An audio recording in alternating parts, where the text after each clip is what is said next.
தேவனுக்கு மகிமை உண்டாவதாக. ஆண்டவரும் இரட்சகருமாயிருக்கிற இயேசு கிறிஸ்துவின் இணையற்ற நாமத்தினாலே உங்கள் யாவரை நான் வாழ்த்துகிறேன். நம்முடைய தேவன் நல்லவர். ஹல்லேலூயா. இந்த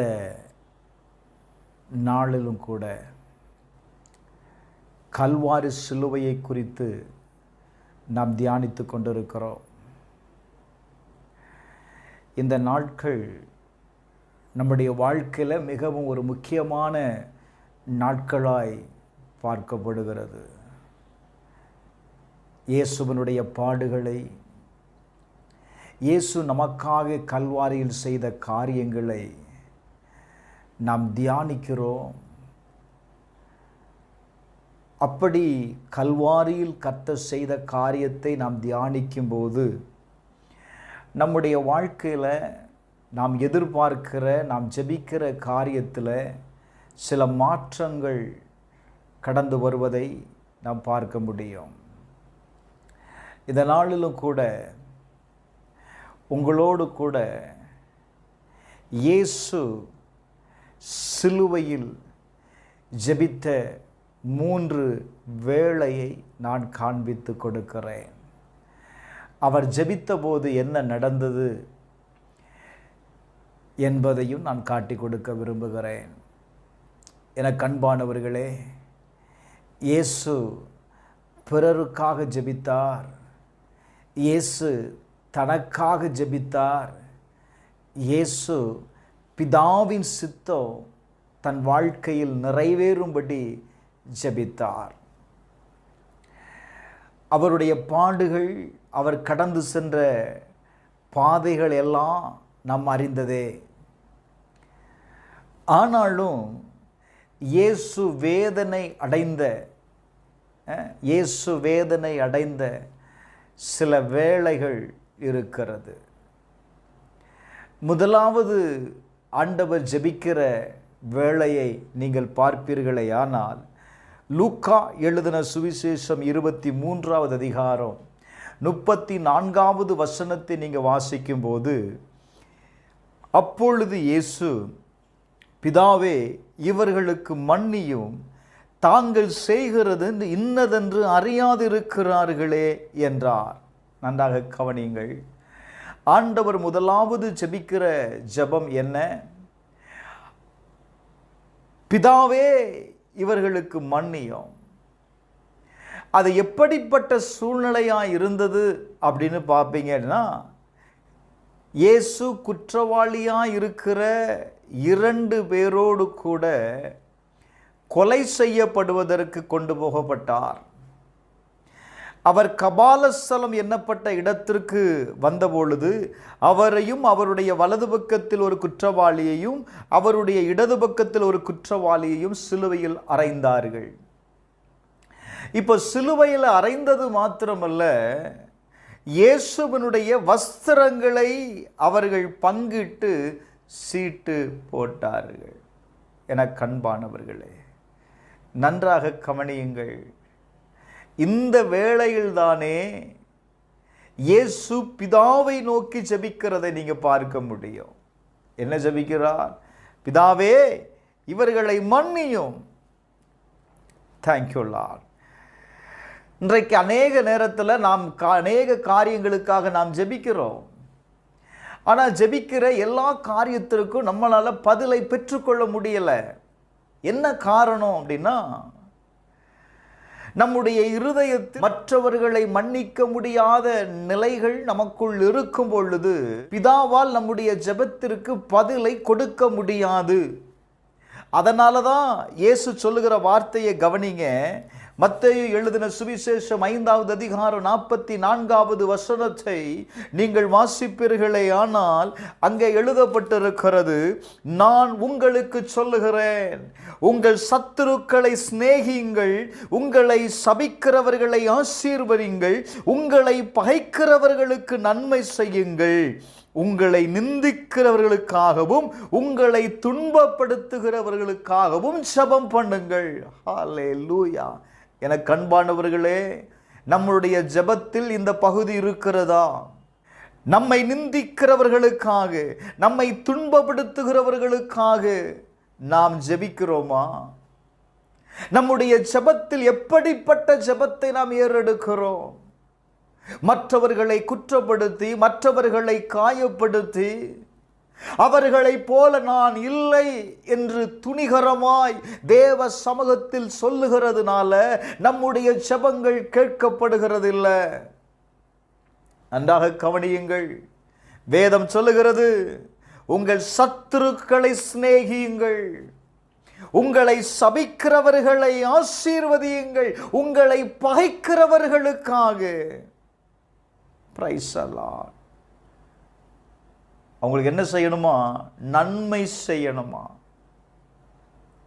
இன்னொரு வசனத்தை வாசிங்க. லூக்கா 6:27 வாசிக்கும் போது, எனக்கு செவி கொடுக்கிற உங்களுக்கு நான் சொல்லுகிறேன், பிரைஸ் தி லார்ட், உங்கள் சத்துருக்களை சிநேகியுங்கள், உங்களை பகைக்கிறவர்களுக்காக என்ன செய்யுங்க? நன்மை செய்யுங்கள். எனக்கு அன்பானவர்களே, இன்னைக்கு அதனால தான் நம்ம ஜெபம் கேட்கப்படாமல் இருக்கு. சத்துருவையும் சிநேகிக்கணும். நம்ம கூட ஆராதிக்கிறார்கள், நம்ம கூட ஒரே ஆலயத்தில் இருக்கிறார்கள், ஒரே பந்தியில் பங்கு கொள்ளுகிறோம், ஆனால் அவர்களை நம்ம மன்னிக்கிறது இல்லை. அவர்களை பார்க்கும்போதே நம்முடைய முகத்தை திருப்பிக் கொள்ளுகிறோம். கொஞ்சம் நல்ல கவனிங்க. எப்படி கர்த்தர் நம்மை ஆசீர்வதிக்க முடியும்? எப்படி ஆண்டவர் உங்களுடைய ஜெபத்தை கேட்க முடியும்? இன்றைக்கு மன்னியுங்க பிரதர், சிஸ்டர், மன்னியுங்க. ஏதோ ஒரு பகை, ஏதோ ஒரு காரியம் உங்களுடைய இருதயத்தில் ஆழமாய் பதிந்திருக்கிறது அல்லவா? சொந்த சகோதரனை பகைக்கிறோம், சொந்த சகோதரியை பகைக்கிறோம், சொந்த தாய் தகப்பனை பகைக்கிறோம், சொந்த கணவனை பகைக்கிறோம், சொந்த மனைவியை பகைக்கிறோம், சொந்த பிள்ளைகளை பகைக்கிறோம். Glory to God. என்றைக்கோ பேசின, எப்பொழுதோ பேசின காரியத்தை இருதயத்திற்குள் வைத்துக்கொண்டு நீங்க அன்பா இருக்கிறீங்களா? நீ காண்கிற சகோதரனிடத்தில் அன்பா இருக்கிறியா? Praise the Lord. நீ அவர்களை நேசித்தாதான் என்ன செய்ய முடியும்? தேவன் உன் ஜெபத்தை கேட்க முடியும். ரோமர் 12:14 வாசிக்கும் போது, உங்களை துன்பப்படுத்துகிறவர்களை ஆசீர்வதியுங்கள். ஆசீர்வதிக்க வேண்டியதே அன்றி அவங்களை என்ன செய்யாதீங்க? சபிக்காதிருங்கள். இன்னைக்கு நம்ம என்ன சொல்றோம்? ஆசீர்வதிக்கிறோமா? அவங்க எனக்கு என்ன செய்தாங்க தெரியுமா? அவங்க என்னை எப்படி பேசுனாங்க தெரியுமா? அவர்களை மனதார மன்னிப்பதற்கு நாம் முன் வருகிறது இல்லை. ஆனால் பரிசுத்த ஆலயத்தில் கடந்து வந்து நம்மளை போல பரிசுத்த உள்ளவர்கள் யாரும் இல்லை என்று துணிகரமாய் நிற்கிறோம். எப்படி சார் ஜெபம் கேட்கப்படும்? ஆண்டவர் சொன்ன வார்த்தையை நான் பேசுறேன். இன்னைக்கு ஆண்டவர்கிட்ட மன்னிப்பு கேளு. நீ யார்கிட்ட பேசாம இருக்கிறையோ, யாரை பகைக்கிறையோ, ஓ தேங்க்யூலா, அவர்களுக்கு அவரிடத்துல போய், நான் உங்களை குறித்து இப்படி நினைச்சேன், நான் உங்களை குறித்து இப்படி பேசுனேன், என்னை மன்னிங்கன்னு சொல்லு. ஏன் தெரியுமா நீ மன்னிப்பு கேட்கணும்? ஏன் தெரியுமா வேதம் சொல்லுது? 1 பேதுரு 3:9 வாசிக்கும் போது, நீங்கள் ஆசீர்வாதத்தை சுதந்தரித்துக் கொள்ளும்படி என்ன செய்யப்பட்டிருக்கிறீர்கள்? அழைக்கப்பட்டிருக்கிறீர்கள். எனக்கு அன்பான தேவ பிள்ளையே, நீங்களும் நானும் தேவனுடைய ஆசீர்வாதத்தை சுதந்தரித்துக் கொள்ளும்படி அழைக்கப்பட்டிருக்கிறோம். ஏன் இன்றைக்கு ஆசீர்வாதத்தை நம்மளால சுதந்தரிக்க முடியல? ஏன் ஆசீர்வாதம் நம்முடைய குடும்பத்தில் தங்க மாட்டுக்கு? யோசித்து பாரு. Praise the Lord. நீங்க ஆசீர்வதிக்கப்படணும் அப்படின்னா நீங்க அழைக்கப்பட்டது உண்மைதான். ஆபிரகாமுடைய சகல ஆசீர்வாதம் உங்களுக்கும் உன்னுடைய சந்ததிக்கும் உரியதுதான். ஆனா அந்த ஆசீர்வாதத்தை ஏன் பெற்றுக்கொள்ள முடியல அப்படின்னா, என்னுடைய இருதயத்தில் கசப்பை வைத்து ஒரு பகையை வைத்து கொண்டு நான் மற்றவர்களை மன்னிக்காததுனால என் ஜெபம் கேட்கப்படுகிறதில்லை. இன்றைக்கு அநேக பேர் சில வியாதிகள் இருக்கிறார்கள். சில வியாதிகளுக்காக எவ்வளவோ மாத்திரைகளை மருந்துகளை எடுத்தும் ஜெபித்தும் விடுதலை இல்லாமல் இருப்பதற்கு காரணம் என்ன தெரியுமா? பிறரை மன்னிக்காமல் இருக்கிறது. எங்க யாக்கோபு 5வது அதிகாரம் 16வது வசனம் சொல்லுகிறது, நீங்கள் சொஸ்தம் அடையும்படிக்கு உங்கள் குற்றங்களை ஒருவருக்கொருவர் அறிக்கையிட்டு ஒருவருக்காக ஒருவர் ஜெபம் பண்ணுங்கள். பிரைஸ் அல்லாஹ். உங்க குற்றங்களை ஒத்துக்கொண்டு அவைகளை அறிக்கை செய்து நீங்க ஜெபம் பண்ணி பாருங்க, கட்டாயம் உங்க வியாதி சுகமடையும். Glory to God. நீங்க சுகமடையாமல் இருப்பதற்கு, சில வியாதிகள் உன்னை பின்தொடர்ப்பதற்கு காரணமே உன் இருதயத்தில் இருக்கிற பகை. அதை இன்னைக்கு சிலுவையில் அறிஞ்சிரு. இயேசு கல்வாரி சிலுவையில் அவர் எல்லாரையும் அவர் மன்னித்தார். அவருடைய மன்னிக்கிற சுபாவம் உங்களுக்குள்ள கடந்து வரட்டும். இரண்டாவது, மத்தேயு எழுதின சுவிசேஷம் 27வது அதிகாரம் 46வது வசனத்தை வாசித்து பாருங்கள். என் தேவனே, என் தேவனே, ஏன் என்னை கைவிட்டேன்? வசனம் சொல்லுது, மிகுந்த சத்தமிட்டு கூப்பிட்டார், என் தேவனே, என் தேவனே, ஏன் என்னை கைவிட்டேன்? பிரைஸ் அல்லாஹ். அவருடைய வாழ்க்கையில் நடந்தது என்ன தெரியுமா? ஒரு மிகுந்த நெருக்கத்தை அவர் அனுபவிக்கிறார். 2 கள்ளர்கள் நடுவே அறைந்தது மாத்திரமல்ல, அந்த வழியாய் நடந்து போகிறவர்கள் அவரை என்ன செய்தாக தெரியுமா? தூசித்தார்கள். பிரைஸ் அல்லாஹ். அவரை என்ன செய்தாங்க தெரியுமா? நிந்தித்தார்கள், அவரை அவமானப்படுத்தினார்கள். இவன் தேவனுடைய குமாரன் என்று சொன்னானே, இவன் தேவன் மேல் நம்பிக்கை வைத்தானே, தேவன் இவர் மேல பிரியமா இருந்தா இவனை ரட்சித்திருப்பாரு, இவனை காப்பாற்றி இருப்பாரு. கொஞ்சம் நல்ல கவனிங்க. வேதம் சொல்லுகிறது, மற்றவர்கள் பேசின வார்த்தை அவரால் தாங்க முடியலை. பேசின வார்த்தைகள் அவரை உருவ குத்தினது. நல்ல கவனிங்க. நம்முடைய வாழ்க்கையிலும் கூட சில நேரத்தில் இப்படிப்பட்ட சூழ்நிலைகள் கடந்து வரலாம். நாம் நெருக்கத்தில் இருக்கும்போது, கஷ்டமான சூழ்நிலையில் இருக்கும்போது நம்மளை தூசிக்கலாம், நீங்க நிந்திக்கப்படலாம், நீங்க அவமானப்படலாம். கடனை திருப்பி கொடுக்க முடியலனா இவன் ஏன் வாங்குறான்? திராணி இல்லாத போது ஏன் இந்த காரியத்தை செய்தான்? அப்படிப்பட்ட நெருக்கத்தில் சூழ்நிலையில் இருக்கிறீங்களா? இயேசு என்ன செய்தார் தெரியுமா? பிதாவை நோக்கி ஜெபிக்கிறார், ஏன் என்னை கைவிட்டேன்? தாவீது கூட தன்னுடைய வாழ்க்கையில் இந்த வார்த்தையை சொல்வதை நீங்க பார்க்க முடியும்.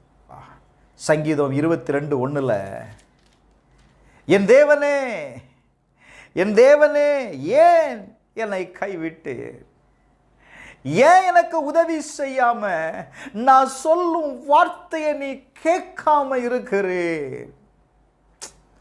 நான் பகலில் கூப்பிடுகிறேன், ராத்திரியில் கூப்பிடுகிறேன், எனக்கு பதில் வரல. அநேக நேரத்தில் நாமும் இந்த வார்த்தையை சொல்லி புலம்புகிறோம், ஆண்டவரே ஏன் என் ஜெபம் கேட்கப்படல? ஏன்பா நீங்க பதில் கொடுக்காம இருக்கிறீங்க? ராத்திரி எல்லாம் கூப்பிடுறேன், பகல்ல கூப்பிடுறேன், என் காரியத்திற்கு மாற்றமே வரலையே என்று சொல்லி நீங்க கலங்கி இருக்கிறீங்களா? வேதம் சொல்லுகிறது, சங்கீதம் 71:11 வாசிக்கும் போது, தேவன் அவனை கைவிட்டார், அவனை தொடர்ந்து பிடியுங்கள், அவனை விடுவிப்பார் இல்லை என்கிறார்கள்.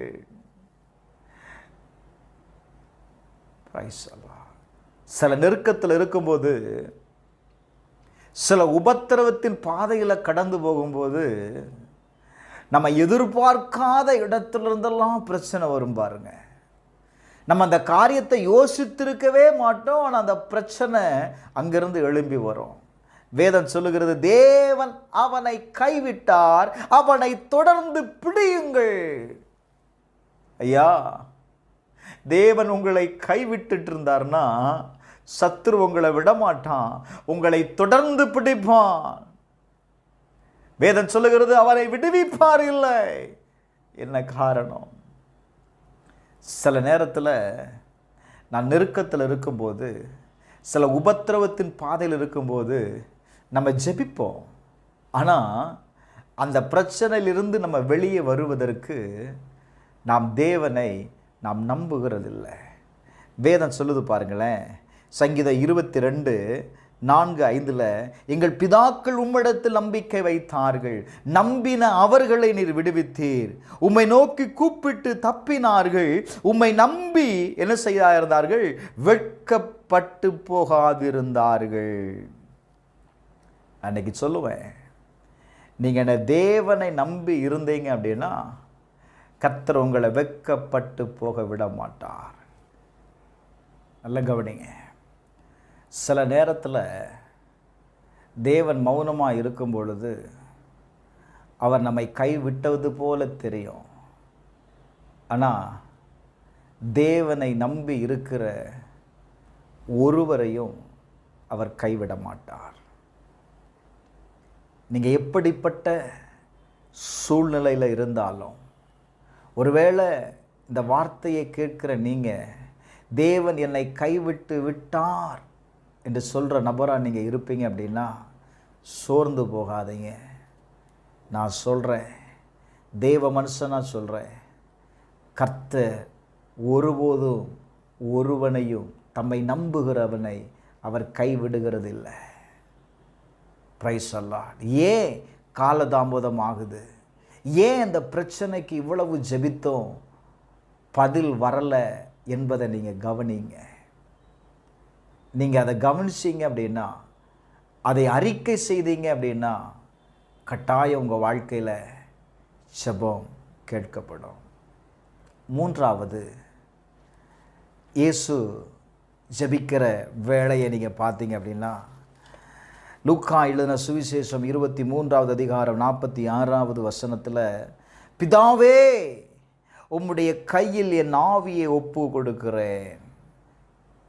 என அன்பானவர்களே, கடைசியாக இயேசு என்ன ஜெபித்தார் தெரியுமா? பிதாவே உம்முடைய கையில் என் ஆவியை ஒப்பு கொடுக்கிறேன். என அன்பானவர்கள், இயேசு தம் சீசர்களிடத்தில் ஜெபத்தை கற்றுக் கொடுக்கும்போது பிதாவை நோக்கி ஜெபிக்க கற்றுக் கொடுக்கிறதை நீங்கள் பார்க்க முடியும். காரணம் என்ன? பிதாவினிடத்திலிருந்து ஒருவனுக்கு கொடுக்கப்பட்டால் ஒழிய ஒருவனும் எதையும் பெற்றுக்கொள்ள முடியாது. பிரைஸ் அல்லாஹ். அப்போ நாம் பெற்றுக்கொள்ளுகிற ஒவ்வொரு காரியமும் நாம் பிதாவினிடத்திலிருந்து பெற்றுக்கொள்ளுகிறோம். இயேசு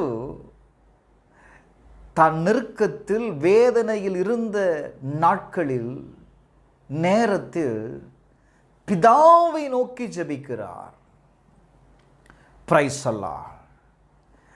நான் இந்த வேளையில் உங்களுக்கு சொல்கிற வார்த்தை என்ன தெரியுமா? உங்களுடைய காரியம் நீங்கள் எப்படிப்பட்ட சூழ்நிலையில் இருந்தாலும் உங்களுடைய காரியத்தை பிதாவினுடைய கரத்தில் ஒப்புக்கொடுங்க. சங்கீதம் 31:5 வாசிக்கும் போது, உம்முடைய கையில் என் ஆவியை ஒப்புவிக்கிறேன், சத்தியபரனாகிய கர்த்தாவே, நீர் என்னை மீட்டு கொண்டீர். ஹல்லேலூயா. நீங்க எந்த காரியத்தை பிதாவினுடைய கரத்தில் ஒப்பு கொடுக்கிறீங்களோ, நீங்க ஒப்பு கொடுக்கப்பட்ட உடனே அந்த காரியத்திலிருந்து உங்களை கர்த்தர் மீட்டு விடுகிறார். அந்த சூழ்நிலையிலிருந்து கர்த்தர் உங்களை மீட்டு விடுகிறார். அந்த பிரச்சனையில் இருந்து உங்களை மீட்டு விடுகிறார். நீங்கள் மீட்பிக்கப்படுவதற்கு, நீங்கள் விடுதலை அடைவதற்கு நாம் செய்ய வேண்டியது என்ன? பிதாவை நோக்கி நாம் ஜெபிக்கிறது மாத்திரமல்ல, பிதாவினிடத்தில் நம்முடைய காரியத்தை நாம் ஒப்பு கொடுக்க வேண்டும். சில நேரத்தில் நம்முடைய பிரச்சனைகளை, நம்முடைய சூழ்நிலைகளை, நம்முடைய கஷ்டங்களை நாமே கையாளுகிறதுனால அது நமக்கு ஒரு பெரிய வேதனை கொடுக்கிறது மாத்திரமல்ல, அது என்ன செய்கிறது? நமக்கு பாரமாக இருக்கிறது. ஆண்டவர் என்ன சொன்னார்? மத்தேயு 11:28 வருத்தப்பட்டு பாரம் சுமக்கிறவர்களே, நீங்கள் எல்லோரும் என்னிடத்தில் வாருங்கள், நான் உங்களுக்கு இளைப்பாறுதலை தருவேன். நீ ஏன் வருத்தப்படுகிற? நீ வருத்தப்படுகிற காரியம் என்ன? எது உன்னை அழுத்துகிறது? அவர் சொல்றாரு பாருங்க, என் நுகத்தை உங்கள் மேல் ஏற்றுக்கொண்டு என்னிடத்தில் கற்றுக்கொள்ளுங்கள். ஏன் நுகத்தை நீ எடுத்துக்கொள்ளுப்பா, உன்னுடைய நுகத்தை நீ என்கிட்ட கொடுத்துரு. பிரைஸ் அல்லாஹ். அப்பொழுது உன் ஆத்துமாவுக்கு இளைப்பாறுதல் வரும். வேதம் சொல்லுகிறது, என் நுகம் மெதுவாயும் என் சுமை லெகுவாயும் இருக்கிறது. எது உங்களுக்கு பாரமாய் தருகிறதோ, எது உங்களுக்கு அதிக வேதனையை, அழுத்தத்தை கொடுக்கிறதோ, அதை நீங்க தேவனிடத்தில் கொடுக்கும் பொழுது ஆண்டவர் சொல்லுகிறார், நான் அதை லெகுவாக்குகிறேன். என கண்பானவர்களே, உங்களை கஷ்டப்படுத்துகிற எந்த காரியமாக இருந்தாலும் சரி, உங்களை வேதனைக்கு உட்படுத்துகிற எந்த காரியமாக இருந்தாலும் சரி, நான் சொல்கிறேன், அதை பிதாவினுடைய கரத்தில் ஒப்புக்கொடுங்க. 1 பேதுரு 2:23 வாசிக்கும்போது, நியாயமாய் தீர்ப்பு செய்கிறவருக்கு தம்மை ஒப்புவித்தார். நியாயமாய் தீர்ப்பு செய்கிறவரிடத்தில் உங்கள் காரியத்தை ஒப்பு கொடுங்க. கட்டாயம் உங்களுக்கு ஒரு நியாயமான விடுதலையை, நியாயமான சுகத்தை, நியாயமான பதிலை நீங்கள் பெற்றுக்கொள்ளுவீங்க. நீங்கள் எந்த காரியத்தை பிதாவினிடத்தில் ஒப்பு கொடுக்கிறீர்களோ அந்த காரியத்தில் ஆண்டவர் உங்களுக்கு ஒரு நியாயத்தை செய்யும்படி அவர் இப்பொழுது இறங்கியிருக்கிறார். என கண்பானவர்களே, எந்த காரியத்தில் உங்களுக்கு நியாயம் வேண்டும், எந்த காரியத்தில் நீங்கள் நியாயத்திற்காக போராடி கொண்டிருக்கிறீர்கள், எந்த காரியத்தில் கர்த்தர் விடுதலையை தர வேண்டும் என்று சொல்லி நீங்கள் ஜெபித்து கொண்டிருக்கிறீர்கள், சோர்ந்து போகாமல் ஜெபம் பண்ணுங்க. நிச்சயமாக நான் சொல்லுவேன், இந்த நாட்களில், இந்த உயிர்த்தெழுந்த பண்டிகைக்கு முன்பாக உன்னுடைய வாழ்க்கையில் ஒரு அற்புதம் நடக்கும். ஹல்லேலூயா. இதை நீங்கள் விசுவாசிக்கிறீங்களா? உங்கள் பிதாவை நோக்கி ஜெபிக்கிற பிதாவிடத்தில் உங்கள் காரியத்தை நீங்கள் ஒப்புக்கொடுங்க. இயேசுவும் தன்னுடைய வாழ்க்கையில் மற்றவர்களால் தூசிக்கப்பட்டார். பிரைஸ் அல்லாஹ். இயேசுவும் மற்றவர்களால் இவன் ரட்சிக்க திராணி இல்லாதவன் என்று சொல்லப்பட்டார். இயேசுவையும் நிந்தித்தார்கள். நீங்கள் ஒருவேளை மற்றவர்களால் தூசிக்கப்படுகிறீர்களா? மற்றவர்களால் இவன் திராணி இல்லாதவன்னு உங்களை பார்த்து சொல்கிறாங்களா? நீங்கள் நிந்திக்கப்படுகிறீர்களா? கர்த்தர் சொல்லுகிறார், சோர்ந்து போகாத, ஜெபம் பண்ண. உன்னை நிந்திக்கிறவர்களுக்காக, உன்னை துன்பப்படுத்துகிறவர்களுக்காக, உன்னை வேதனைப்படுத்துகிற காரியத்திற்காக நீ ஜெபம் பண்ண. தேவனிடத்தில் உன் காரியத்தை ஒப்புக்கொடு. கட்டாயம் அந்த காரியத்தில் கர்த்தர் உனக்கு நியாயத்தை செய்வார். ஜெபிப்போமா? எங்கள் பரலோக பிதாவே, இந்த வார்த்தையை கேட்கிற ஒவ்வொருவருக்காக நான் ஜெபிக்கிறேன்ப்பா. ஆண்டவரே, தன்னுடைய வாழ்க்கையில் ஆண்டவரே பிரச்சனையின் நிமித்தம் தூசிக்கப்படுகிற, அவமானப்படுகிற, நிந்திக்கப்படுகிற ஒவ்வொருவர்களுக்காக நான் ஜெபிக்கிறேன்ப்பா.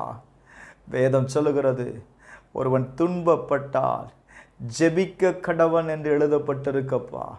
நாங்கள் துன்பத்தில் இருக்கிறோம், நாங்கள் துயரத்தில் இருக்கிறோம் ஆண்டவரே. நாங்கள் எத்தனையோ முறை நாங்கள் ஜெபம் பண்ணிட்டோம்ப்பா. எங்கள் ஜெபத்திற்கு இன்னும் பதில் வரலை.